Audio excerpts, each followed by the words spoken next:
नमस्कार, आप देख रहे हैं एनडी स्पेशल। मैं हूं आपके साथ सुनील विश्वकर्मा। मध्य प्रदेश में 28 सीटों पर होने वाले उपचुनाव के लिए राजनेता अब कितनी भी भीड़ जुटा सकते हैं। भारत सरकार के गृह मंत्रालय ने इसके लिए नई गाइडलाइन जारी कर दी है और नई गाइडलाइन के अनुसार चुनाव वाले इलाकों के लिए गाइडलाइन जारी की गई है जहां अभी तक चुनाव होने वाले हैं। और गाइडलाइन के मुताबिक बंद कमरे में हॉल की क्षमता के 50% ही लोग रह सकते हैं। यह संख्या 200 से ज्यादा नहीं हो सकती। वहीं सभी को मास्क पहनना अनिवार्य है। इसके साथ ही सोशल डिस्टेंसिंग का भी पालन करना होगा। सभी की थर्मल स्क्रीनिंग की जाएगी। हैंड वॉश और सैनिटाइजर भी अनिवार्य है। वहीं खुले इलाकों में ग्राउंड के आकार के अनुसार सोशल डिस्टेंसिंग का पालन करते हुए लोगों को एकत्रित किया जा सका है और सभी को सोशल डिस्टेंसिंग, मास्क और अन्य तरह के सुरक्षा पैरामीटर्स पूरे करने के बाद ही प्रवेश दिया जाएगा। इसमें थर्मल स्क्रीनिंग और हाथ धोने के अलावा सैनिटाइजर का उपयोग किया जाना अनिवार्य है।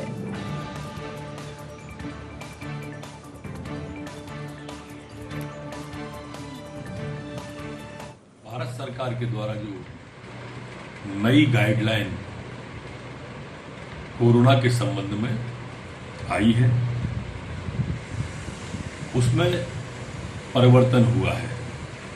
गृह मंत्रालय द्वारा जारी गाइडलाइन में जो चुनावी सभाएं होंगी प्रदेश के अंदर, उन सभाओं में जो 100 व्यक्तियों की सीमा निश्चित की गई थी वो अब समाप्त कर दी गई है। लेकिन जो आवश्यकताएं हैं, जो प्रतिबंध हैं, वो मास्क, सोशल डिस्टेंसिंग, सैनिटाइजर का उपयोग, वो सारी की सारी पूर्ववत पूर्णतः जारी रहेंगी। तो बंदिशें भले ही खत्म कर दी हों, लेकिन कोरोना महामारी की यदि बात की जाए तो लगातार अपने पैर पसारती जा रही है और ऐसे में कहीं ना कहीं प्रशासन के सामने चुनौती दोहरी हो चुकी है, क्योंकि एक तरफ उपचुनाव है तो दूसरी तरफ आम जनता का मिलना और आम जनता से जनसंपर्क करना, क्योंकि यदि चुनाव जीतना है तो अपनी योजनाएं भी बताना उनको उतना ही जरूरी है। इस पूरे ही मुद्दे को ज्यादा बेहतर तरीके से समझेंगे और सीधे न्यूज रूम की ओर चलेंगे। ब्यूरो चीफ आकाश हमारे साथ जुड़ चुके हैं। आकाश, सबसे पहले आपसे मैं ये समझना चाहूंगा, बंदिशें फिलहाल खत्म कर दी गई हैं, लेकिन कोरोना महामारी जो कि अभी भी तेजी से फैल रही है, उसे देखते हुए क्या यह नहीं कहा जा सकता प्रशासन के सामने दोहरी चिंता हो चुकी है? क्योंकि उपचुनाव के लिए एक तरफ यह कह दिया गया है कि भीड़ जुटा सकते हैं, तो दूसरी ओर यह भी बात सामने आ रही है कि कहीं ना कहीं लोगों को परेशानी ना खड़ी हो जाए, जिसके चलते गाइडलाइन है उसका पालन करना भी अनिवार्य है। चुनौती जरूर प्रशासन के लिए है, लेकिन जिस तरीके से जो केंद्रीय गृह मंत्रालय द्वारा जो पूरी गाइडलाइन जारी की गई है उसमें सीधे तौर पर अब 100 से ज्यादा लोग जो है इकट्ठे हो सकेंगे, लेकिन सोशल डिस्टेंसिंग का पालन करना होगा, मास्क लगाना अनिवार्य होगा और इसके अलावा जो कार्यक्रम स्थल होगा वहां पर हैंड सैनिटाइजेशन की व्यवस्था कराना अनिवार्य होगा। तो जो कोरोना की गाइडलाइन है, रोकथाम के लिए जो तमाम उपाय हैं, अगर उनका पालन किया जाएगा तो जो सोशल गैदरिंग है वो हो सकेंगी। और खासतौर पर जिन स्टेट्स में बाय इलेक्शंस होने हैं या विधानसभा चुनाव होने हैं वहां के लिए जो है ये गाइडलाइन खासतौर पर मददगार साबित होगी, क्योंकि हमने देखा है, अगर हम मध्य प्रदेश की बात करें तो मध्य प्रदेश के 28 विधानसभा सीटों पर बाय इलेक्शन होना और उसको लेकर दोनों ही प्रमुख सियासी दल, चाहे हम बीजेपी की बात करें या कांग्रेस की, लगातार चुनावी मोड में नजर आ रहे हैं। इलेक्शन को लेकर रैलियां हो रही हैं, बैठकें हो रही हैं और इसमें कई बार ये देखने में आया है कि यहाँ पर जो है सोशल डिस्टेंसिंग का पालन नहीं होता या भीड़ इतनी ज्यादा हो जाती है जहां पर कई लोग जो है मास्क लगाए हुए भी नहीं दिखते। तो ऐसे में अब ये जो नई गाइडलाइन आई है उसके बाद कुछ राहत जरूर मिलेगी, लेकिन जिला प्रशासन के साथ साथ आम लोगों के लिए चिंता की बात भी है और चुनौती की बात भी कि यहाँ पर अब कोरोना फैलने का खतरा और ज्यादा होगा। यही कारण है कि तमाम जो कोरोना से बचने के लिए जिसको वैक्सीन के रूप में एक बड़ा कवच माना जा रहा है, फेस मास्क, उसको लगाने की अपील जो है जिला प्रशासन और जो गाइडलाइन जारी की गई है। मैं आपसे ये समझना चाहूंगा, यदि हम यहाँ पर बात करते हैं, नियमों को शिथिल तो जरूर कर दिया गया है, लेकिन इस वक्त क्या ज्यादा जरूरी नजर आ रहा है? क्या आम जनता की जान ज्यादा जरूरी है या नेताओं का जनसंपर्क ज्यादा जरूरी है?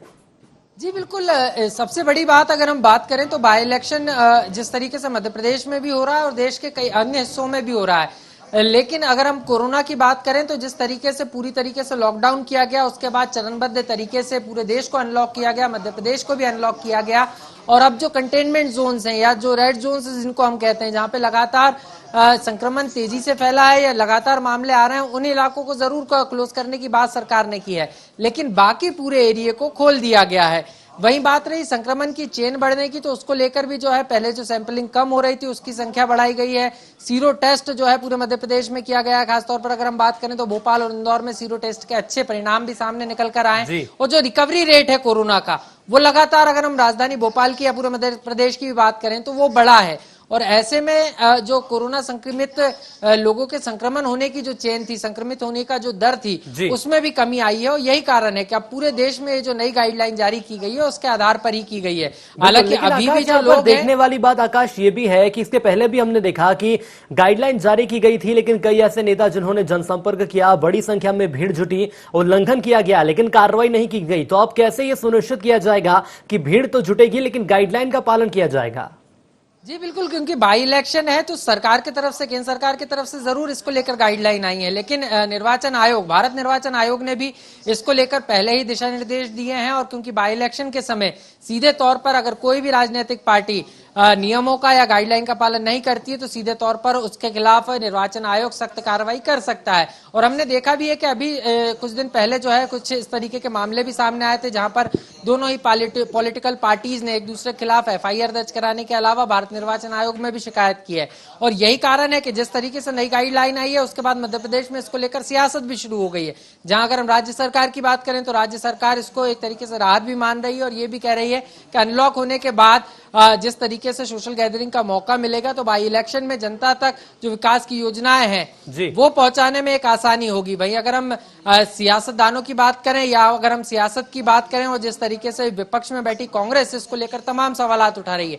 कांग्रेस का साफ तौर पर कहना है कि पीसीसी चीफ कमलनाथ का जब दौरा कार्यक्रम होता है तो वहां पर सोशल डिस्टेंसिंग की धज्जियां उड़ाई जाती हैं, उसको लेकर बीजेपी एफआईआर दर्ज कराती है। और अब जब बीजेपी के नेता अपने रोड शो प्रचार के लिए जा रहे हैं तो केंद्र सरकार द्वारा गाइडलाइन जारी की गई है, तो इसको लेकर मध्य प्रदेश में सियासत भी देखी जा रही है। विपक्ष जो है सरकार पर हमला बोल रहा है, तो यहाँ पर देखी जा रही है। लेकिन मैं यहाँ ये भी समझना चाहूंगा, जो गाइडलाइन सामने आई है और जितनी उसकी स्टडी की गई है उसमें ये बताया गया है जो आयोजक हैं उनके ऊपर कार्रवाई भी की जा सकती है। आप कैसे देख रहे हैं समीकरण को? यदि भीड़ जुटाना है और कोरोना महामारी को दूर करना है तो कहीं ना कहीं प्रशासन को भी सख्त होना बेहद जरूरी है। जी निश्चित रूप से यही कारण है कि अब इसको लेकर, क्योंकि जिस तरीके से आज ही ये गाइडलाइन निकलकर सामने आई है और अब जिन स्टेट्स में बाई इलेक्शन होना है, मध्य प्रदेश के 28 सीटों पर बाई इलेक्शन होना है, तो इसको लेकर भारत निर्वाचन आयोग की जो गाइडलाइन है उसके अनुसार जो राज्य निर्वाचन आयोग है वो भी अपने दिशा निर्देश जारी करेगा। और ये स्पष्ट है, इसको लेकर जो है इस बार विशेष मॉनिटरिंग सेल भी जो है निर्वाचन आयोग द्वारा बनाया गया है। क्योंकि अगर हम बात करें तो पूरा चुनाव जो है सोशल मीडिया के माध्यम से होना है और जहां पर पब्लिक गैदरिंग होगी, पब्लिक मीटिंग्स होंगी, सोशल डिस्टेंसिंग का पालन नहीं होगा, ऐसी जगहों की जो है वीडियो के जरिए जो है वीडियोग्राफी कराने की व्यवस्था जाएगी और 48 घंटे के अंदर उसकी जानकारी भी यहाँ पर देनी होगी। बिल्कुल आकाश, मैं आपको यहाँ रोकना चाहूंगा। बीजेपी से प्रवक्ता राजपाल सिंह सिसोदिया साहब हमारे साथ जुड़ चुके हैं। राजपाल जी, बहुत स्वागत आपका ND24 में। राजपाल जी, मेरी आवाज पहुंच रही है आप तक? जी नमस्कार। राजपाल जी, मैं समझना चाहूंगा आपसे, उपचुनाव को लेकर यदि हम बात करें तो अब जाकर बंदिशें खत्म होने वाली हैं। एक नई गाइडलाइन जारी कर दी गई है जिसमें यह साफ है कि 100 लोगों से ज्यादा की भीड़ जुट सकती है, लेकिन उसके साथ जो गाइडलाइन जारी की गई है उसका पालन भी करना होगा। कैसे आप देखते हैं इस गाइडलाइन को? हेलो राजपाल जी, मेरी आवाज आप तक पहुंच रही है? नहीं समझ में आया क्या बोला आपने। राजपाल जी, सवाल मेरा यह है, उपचुनाव को लेकर गृह मंत्रालय के द्वारा नई गाइडलाइन जारी कर दी गई है जिसमें बंदिशें खत्म करने की बात कही गई है। मतलब साफ है 100 लोगों से ज्यादा की भीड़ एक जगह इकट्ठा हो सकती है। देखिए, गाइडलाइन में अगर चेंज आया है तो उस चेंज को सिर्फ इस तरीके से 100 लोगों से ज्यादा की भीड़ इकट्ठी हो सकती है इस रूप में ही नहीं देखते हुए बाकी समग्र रूप से देखना पड़ेगा। और समग्र रूप से आप ये देखेंगे कि कोविड-19 के प्रोटोकॉल का पालन करते हुए किस प्रकार से गृह मंत्रालय जन सामान्य का जनजीवन सामान्य हो उस बात को लेके उसमें सारे प्रावधान करने का काम कर रहा है और सतत निगरानी रखे हुए है। और कई सारे कोविड-19 के प्रोविजन इस प्रकार के हैं जो सेंट्रल से तय होने के बाद में स्टेट में भी उसमें निर्णय लेने की स्थितियां रहती है, तो उस हिसाब से निर्णय हो रहे हैं उसके अंदर। चलिए, मैं रोकना चाहूंगा आपको। हमारे साथ कांग्रेस से योगेश यादव जी जुड़ चुके हैं। योगेश जी, स्वागत आपका ND24 में। योगेश जी, उपचुनावों को देखते हुए केंद्रीय गृह मंत्रालय के द्वारा एक गाइडलाइन जारी की गई है, कैसे आप देखते हैं इस गाइडलाइन को? और कहा यह जा रहा है कि बंदिशें इसमें खत्म हो सकती हैं, लेकिन सवाल ये सामने आ रहा है कि पहले भी उल्लंघन किया गया था, कार्रवाई नहीं की गई। अब ये कैसे सुनिश्चित किया जाएगा कि जो गाइडलाइन है उसका पालन किया जाएगा?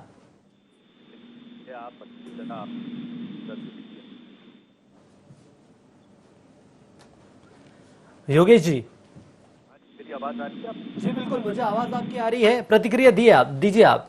हाँ, मैं आपसे पूछना चाहता हूँ, भारतीय जनता पार्टी कब गाइडलाइन का पालन मुख्यमंत्री से लेकर कैबिनेट तक कब गाइडलाइन का चलिए योगेश जी, मैं आपको यहाँ पे रोकना चाहूंगा, तकनीकी कारणों से संपर्क यहाँ पर बेहतर तरीके से नहीं हो पा रहा है और आवाज मुझे आप तक नहीं आ पा रही है। एक बार फिर आपसे कोशिश की जाएगी कनेक्शन करने की, लेकिन मैं राजपाल जी आपके पास आना चाहूंगा। राजपाल जी, समझने वाली बात यहाँ पर यह है कि बात यदि हम कांग्रेस की करें तो कांग्रेस यह आरोप लगाती है कि जब बीजेपी के द्वारा रैलियां आयोजित की जाती हैं, बड़ी संख्या में लोगों को यहां पर जुटाया जाता है लेकिन कार्रवाई नहीं की जाती, और जब कांग्रेस के द्वारा रैलियां की जाती है तो कहीं ना कहीं एफआईआर की बात सामने आ जाती है। अब देखो, कांग्रेस तो अब आरोप ही लगाएगी, इसके अलावा कुछ उनके पास रचनात्मक या जनता से जुड़े हुए मुद्दे तो कुछ है नहीं। अब वो तो बस इसी बात में रहेंगे, कभी वो कहेंगे कि हमारी सरकार गिरा दी, कभी कहेंगे कि चुनाव आयोग इनकी सुनता है हमारी नहीं सुनता है, कभी कहेंगे कि इनकी रैली होती है हमारी नहीं होती है। अब तुम्हारी भीड़ नहीं आ रही तो उसमें हम क्या करें भैया? अगर कांग्रेस भीड़ इकट्ठी नहीं कर पा रही तो उसमें भारतीय जनता पार्टी का दोष थोड़ी ना से ही जान लेंगे कि आखिर क्या कांग्रेस की रैलियों में भीड़ इकट्ठी नहीं हो पाती। योगेश जी, पुनः स्वागत है आपका, और आपसे ये समझना चाहूंगा, बात हम यदि यहाँ गाइडलाइन की करें तो कहा यह जा रहा है कि गाइडलाइन जारी कर दी गई है, इसका पालन भी किया जाएगा, लेकिन क्या आप दोहरी चुनौती आम जनता और प्रशासन के सामने नहीं देख रहे हैं? देखिए, प्रशासन ने जब पहले भी कोई गाइडलाइन जारी की थी या नई गाइडलाइन तय की गई है, भारतीय जनता पार्टी के मुख्यमंत्री से लेकर प्रत्याशी तक गाइडलाइन को कभी गंभीरता से नहीं लिया गया। जितना माहौल गाइडलाइन का उड़ाया गया, इन लोगों के कार्यकर्ताओं ने कहीं परवाह नहीं की। आपने चित्र में देखा, आपने आपके न्यूज समाचार जो आपने चलाए हैं उसमें आप स्वयं देख रहे हैं कि भारतीय जनता पार्टी गाइडलाइन को कितनी गंभीरता से ले रहे हैं। जहां तक कांग्रेस का सवाल है तो कांग्रेस ने इस गाइडलाइन का परिपालन किया है और पूरी तरीके से इस बात को ध्यान रखते हुए किया। उसके बाद भी मतलब तदोपरांत भी पूर्वाग्रह से ग्रस्त भारतीय जनता पार्टी के प्रशासन ने जरा सी चूक नहीं की। जरा से में भी कांग्रेस के ऊपर केस बनाने की कोशिश की। हमारे पूर्व मुख्यमंत्री कमलनाथ जी पर केस बनाया, ये इनका राजनीतिक पूर्वाग्रह था। और जहां तक मैं बता देना चाहता हूं, मेरे अभी राजपाल जी भाई कह रहे थे कि कांग्रेस के उसमें भीड़ नहीं आ रही है, तो भीड़ इकट्ठा करना तो देख लीजिए, हम इस चुनौती को लेते नहीं क्योंकि हम नैतिकवादी हैं और सामाजिक व्यवस्थाओं का परिपालन करते हैं। समाज के अंदर एक बहुत बड़ी दुर्घटना घटित हो चुकी है कोरोना के नाम पर। तो और योगेश जी, आपका ये मानना है कि ये कमलनाथ जी की लोकप्रियता है जिसके चलते उनकी रैली में अपने आप इतनी भीड़ इकट्ठी हो जाती है, ये कहना चाह रहे हैं आप? आप उसके बाद हम मना करते हैं, हम भीड़ के लिए मना करते हैं और मना करने के उपरांत भी लोग आते हैं और इनके वहां भीड़ जुटाई जाती है सरकारी तंत्र के द्वारा। वक्त की मेरे पास कमी है सर, इसलिए मुझे आप दोनों को यहीं रोकना होगा। आप दोनों हमारे साथ जुड़े इसके लिए आपका बहुत धन्यवाद। आकाश हमारे साथ जुड़े रहे, इसलिए आकाश आपका भी धन्यवाद। तो एक नई गाइडलाइन जारी कर दी गई है, लेकिन यहाँ पर प्रशासन को सोचना ये चाहिए कि आम जनता की जान ज्यादा प्यारी है या नेताओं का जनसंपर्क, क्योंकि कोरोना महामारी अभी भी तेजी से फैल रही है और कहीं ना कहीं यदि गाइडलाइन जारी की गई है तो कोशिश ये की जानी चाहिए कि उस गाइडलाइन का अक्षरशः पालन किया जाए, और यदि गाइडलाइन का पालन नहीं किया जाता है तो उनके ऊपर सख्त कार्रवाई की जानी चाहिए। यहां रुकेंगे छोटे से ब्रेक के लिए, जल्द लौटेंगे। देखते रहिए IND 24।